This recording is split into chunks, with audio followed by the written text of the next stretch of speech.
Live anxiously awaiting changes that seem quick, for solutions that arrive from outside as if they were gifts of chance. You desire immediate miracles, yet you continue to look at external signs as if they were the source of your destiny. You look at your bank balance, at a doctor's diagnosis, at the words of those around you, and you allow all of this to dictate your state of mind. But I tell you, as long as you believe that power lies externally, you will be condemned to wait indefinitely for something that never arrives. The external world is merely a reflection. It does not create. It only repeats what has already been established within you. The so-called forbidden technique is not hidden because it is unattainable, but because most people refuse to surrender the most seductive illusion that the world has the final say.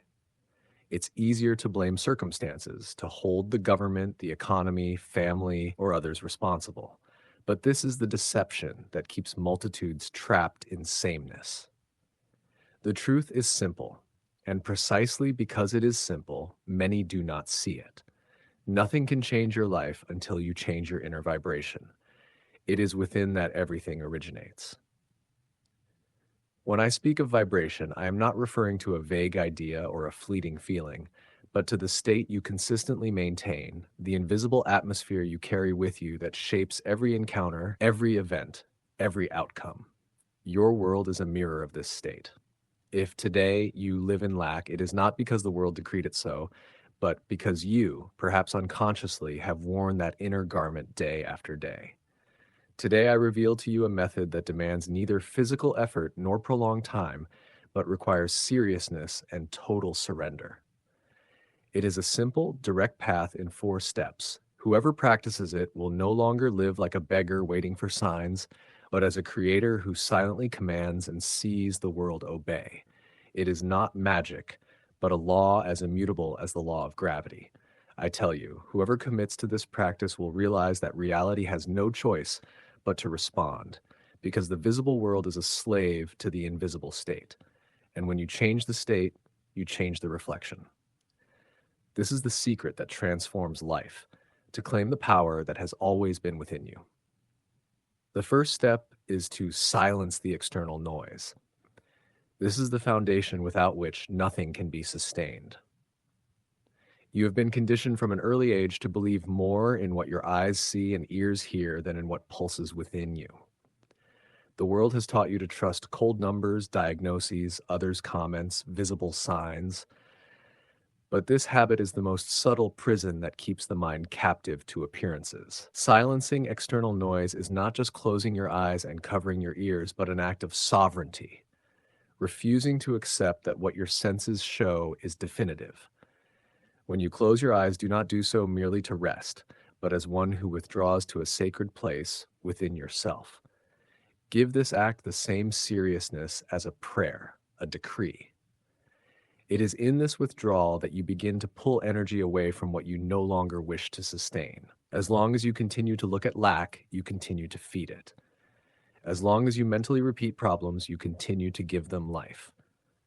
The first step is to break this cycle, even if only for a few moments, and declare, nothing I see out there can determine who I am. Only what I choose within me is real. This exercise, however simple it may seem, requires courage. The world will scream in your ears, memories will bring back past failures, the body may insist on symptoms, your wallet may accuse scarcity. But in that instant, your duty is to silence all of it. It is like turning off a radio station that insists on playing songs you haven't chosen. You don't need to argue with the music. You don't need to justify it. You simply change the frequency. Inner silence is that gesture of changing the channel. Closing your eyes is the symbol of this withdrawal. By doing so, you affirm to yourself, now I do not depend on what is outside. I withdraw my attention from the transient to fix it on the eternal. It is a simple yet profound gesture. If you maintain this state for a few minutes, you will notice something curious. The mind begins to quiet, and with it, the old vibration, the vibration of haste, anxiety, doubt, begins to lose strength. It is in this space of silence that the new can be born. Do not be mistaken. The external world is insistent. It will try to call your attention back, reminding you of bills to pay, arguments you had, fears you still carry. It is at this point that many give up, believing they cannot quiet the mind. But the mind does not need to be silenced by force. It merely needs to be ignored as one ignores the noise of a distant street. You do not fight against the noise, you simply turn your focus inward. Practice this step until you feel a subtle shift in your body, as if a weight has lifted, as if an inner space has opened. This is the sign that the external noise has been switched off, even if temporarily. At this moment, you are no longer trapped by the reflection, no longer reacting to the world, but preparing to create from within. This is the fertile ground in which the next steps can be sown. Know that this first step is by itself transformative. Many never reach it, spending their entire lives trying to change external circumstances without ever giving themselves the right to withdraw from the domain of the senses. You, however, by practicing this conscious silence, already break the invisible chain that held you captive. Remember, what the senses show is always effect, never cause. And whoever lives only reacting to the effect is always one step behind life. The silencing of external noise is the return to the cause. It is the declaration that you are not a slave to facts, but master of them.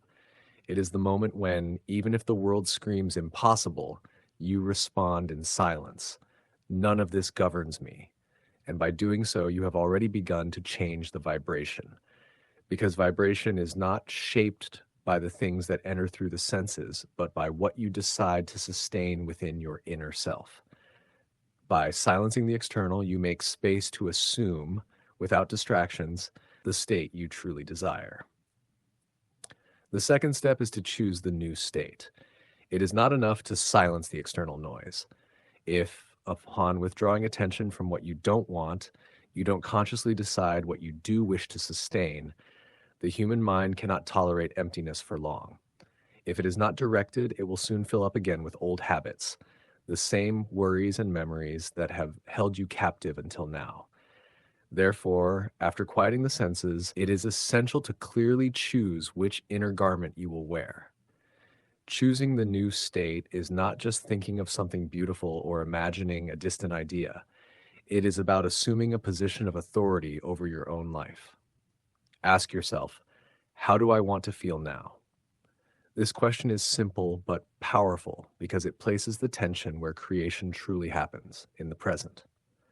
Many fail because they project the desire into an indefinite future, as if saying, one day I will be prosperous, one day I will be healthy, one day I will find love. But the law does not recognize one day. It only responds to the now. When you say, I am abundant now, you are immediately placing yourself in the vibration of abundance. When you affirm, I am loved now, you are donning the consciousness of one who already lives this reality. It is not a wish, it is a decision. The new state must be as real to you as the clothes you wear. You may not yet see it reflected out there, but that doesn't matter. You carry it in silence like an invisible treasure. It is important to understand that the state is not just a phrase mechanically repeated. You can say, I am rich 1,000 times and still vibrate poverty if you do not actually embody that feeling. The state needs to be felt as an intimate truth, even if the external world still shows contrary signs. This is the courage that separates those who merely dream from those who create. The creator sustains the new state even in the absence of proof because they know that the reflection will inevitably adjust. Choosing the state is also abandoning all others. You cannot be abundant and at the same time continue to call yourself poor. You cannot be healthy and continue to identify with illness. It is an identity exchange. Each time you affirm I am, you are shaping your world. And this I am is absolute. It admits no mixture. It accepts no exceptions. Either you choose to live in the state of the fulfilled desire, or you can continue to repeat the state of lack. If you want prosperity, you must mentally position yourself as someone who already possesses it. This does not mean spending irresponsibly or pretending to others, but maintaining within yourself the certainty that you are already prosperous, regardless of what your eyes see. If you want love, you must internally behave as one who is already loved without waiting for external gestures to confirm it. The state, once assumed, begins to vibrate immediately, and the world will have no choice but to reflect this new tone. Understand that this step is decisive because the universe does not respond to vague requests, but to assumed identities. You do not attract what you desire, you attract what you are. Desire only materializes when it ceases to be a longing and becomes an inner definition. When you say with conviction, "I am this," the world begins to reorganize itself in silence to confirm the command. Therefore, choose with seriousness. It is not about fantasizing, but about dawning a new reality now, here, in this instant. This is the force of the law. The state you assume is the vibration you emanate, and this vibration does not fail to create the corresponding reflection. The world will always obey your "I am." The third step is to feel as if it were already real. Here lies the heart of the technique, because imagination without emotion is like a lifeless seed. It can be planted, but it will never germinate. Many delude themselves into believing that merely repeating words or visualizing elaborate scenes is enough for change to happen. But I tell you, it is not the scene itself that transforms. It is the sensation it awakens. The world does not respond to what you merely think, but to what you feel as true. After silencing the external noise and consciously choosing the new state, you need to enter into it as one enters an already inhabited house. Imagine a short, simple scene, but charged with emotion. It doesn't need to be grand. It just needs to be real enough to convince the heart. If you desire prosperity, see someone shaking your hand and saying, "Congratulations, you did it." If you desire health, feel yourself breathing deeply, walking lightly. If you desire love, feel yourself embraced with warmth and tenderness. The scene is merely a vehicle. What matters is the vibration it evokes in you. The secret is to allow the body to react as if it were already a done deal. You must feel the weight of the emotion, the warmth of joy, the relief of victory, the rest of certainty. It is not about striving to believe, but about surrendering to the feeling. The heart doesn't distinguish between what is imagined and what is lived, and when it vibrates intensely, the command has already been given to the world. Here, many stumble because they let the rational mind interfere. Reason will say, "But that's not true. Look at your account. Look at your situation." It is at this point that you must choose. Will you obey the old reflection or sustain the new state? Whoever returns to listening to doubt returns to wearing the old state. But whoever remains in the feeling, even in the face of external contradictions, is already vibrating at the frequency of what they desire. Allow yourselves to immerse in this feeling until it becomes natural. It doesn't need to be long, just intense and true. A few seconds of full sensation can be worth more than hours of mechanical visualizations. Feeling is the seal that engraves the new state within you. It is like a mark imprinted on the soul, impossible to erase without first being replaced by another. Practice until it becomes a habit. You will notice that throughout the day, even when you are not consciously imagining, the vibration of the new state begins to infiltrate every gesture, every spontaneous thought. You speak differently, walk differently, even look at the world with new eyes. This is proof that the state has actually been assumed. Always remember, to feel is to create. Imagination is the canvas, but feeling is the paint that gives life to the image. If you sustain this step with discipline, you will realize that reality will have no choice but to bow before the vibration you yourselves emitted. The world is merely a mirror, and the mirror can only reflect what has already been accepted within. When you feel as if it were already real, you are no longer desiring but possessing. You are no longer asking but silently commanding. It is at this moment that the change has already happened, even if your eyes do not yet see it.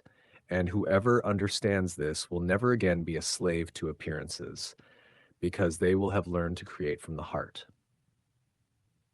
The fourth step is to seal in silence and let go. Here is the conclusion of the technique, the point where inner creation is completed.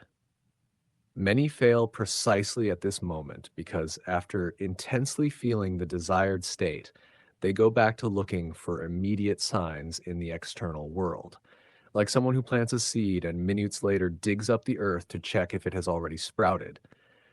This impatience destroys the newly assumed vibration. The secret is to seal in silence, like someone who keeps a treasure within themselves without needing to show it to anyone, and then let go, trusting that the world will inevitably reflect what has already been decreed inwardly. To seal means to conclude the experience as definitive. You breathe deeply. Let the emotion rest within you and no longer contend with it. You don't need to repeat it 1,000 times nor insist until exhaustion. When the feeling was real, when the vibration truly changed, you simply let it rest. The silence here is not emptiness, but certainty. It is the silence of the Creator who asks for no proof because they know the work is already complete in the invisible. And then comes the most difficult part for many, letting go. Letting go is not giving up. It is not abandoning the desire, but releasing the anxiety and the need for control. It's like leaving a sealed letter in the mail. You don't follow the mailman to the recipient's house to ensure delivery. You trust the process. So it is with the law. By letting go, you stop looking for signs. You stop begging for confirmations. You simply continue living, silently carrying within you the vibration of the state already assumed, with the tranquility of one who knows it is only a matter of time until the reflection appears. This step requires discipline because the mind will try to sabotage, bringing doubts, reminding you of your current appearance. But remember, the reflection is never immediate. It merely follows as a shadow follows the body. You don't need to chase the shadow to change it. Just change the position of the body, and the shadow will inevitably change too. The inner state is the body. External reality is the shadow. Once the state has been assumed, the change of the shadow is certain. Sealing in silence also means not exposing your decree to the judgment of others. When you share your intentions with those who do not understand the law, you open space for others' disbelief to erode the certainty you maintain. The true Creator knows they don't need to convince anyone because the world will soon take care of showing the fruits of the assumed state. The command has been given, and it is fulfilled in secret until it manifests before everyone. Therefore, do not prolong the act. Do not force the result. Do not seek to prove anything. Just breathe deeply and let the new vibrations settle within you. If you have followed the previous steps with sincerity, the work is already done. Now the only task is to live normally, but silently carrying the unwavering certainty that what you have assumed already is. This is the final seal, the silent command that governs matter. Understand? It is in this act of letting go that many reveal themselves as creators or merely dreamers. The dreamer lives begging for signs and is distressed when they don't see them. The Creator commands in silence and proceeds in peace, because they know that reality has no choice but to obey. When you seal and let go, you prove trust in the law, and this trust is the bridge that connects the invisible to the visible. The world will inevitably respond because it cannot resist a state that has been firmly assumed and allowed to rest in certainty. Now you understand. It is not the world that needs to change, but the state you choose to inhabit. Life has never responded to desperate pleas, but has always obeyed in silence the inner decree firmly sustained. You have seen that there is no complex secret, just the discipline of applying 4 steps that anyone can practice. Silencing external noise is refusing the tyranny of appearances. Choosing the new state is donning the desired identity as if it were already yours. Feeling as if it were real is engraving the creative decree in your heart. And sealing in silence and letting go is trusting that the world has no choice but to reflect what you have already assumed within yourselves. This is the final point of the technique, but the true beginning of a new life.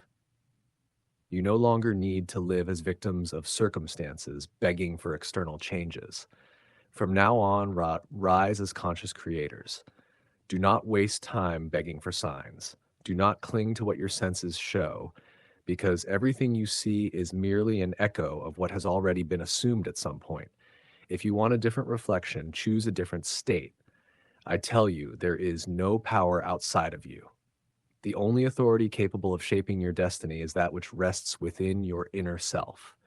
Each of you carries an invisible throne, but many have lived as subjects of appearances. Today is the day to reclaim the throne. Do not wait. Do not doubt. Do not postpone. The power is in your hands, or rather in your consciousness. Therefore, choose now, feel now, seal now. Do this with the certainty that the law does not fail, that the vibration you sustain is the call that reality answers. And when the world responds, because it will respond, do not be surprised. You will merely see before your eyes what you had already decreed within yourself. This is your legacy. This is your power. This is the eternal truth. Everything already is, and everything is within.